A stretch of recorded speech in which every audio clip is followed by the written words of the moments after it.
Okay, so right now we're going to have to draw a little circle and then put 2 little bumps for the eyes.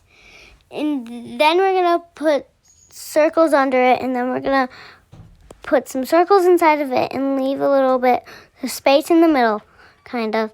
And then you're going to do that to each eye. And then when you're done with that, you're going to put some, like a mouth. For the mouth, we're going to be drawing a curved line, and then we're going to put it straight and then put a little circle kind of, and half of a circle by that.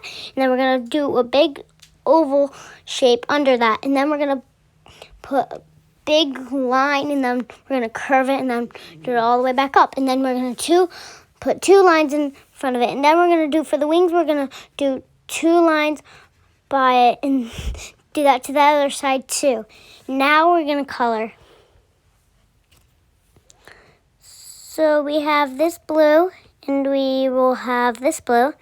We're also going to need to have this blue, and then we're going to have this teal and this purple. Okay, so now we're going to color.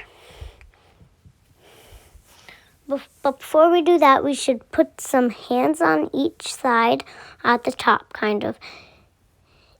And then at the bottom, we're going to put 2 lines with circles on them at the bottom of each side. Now we're coloring super fast motion.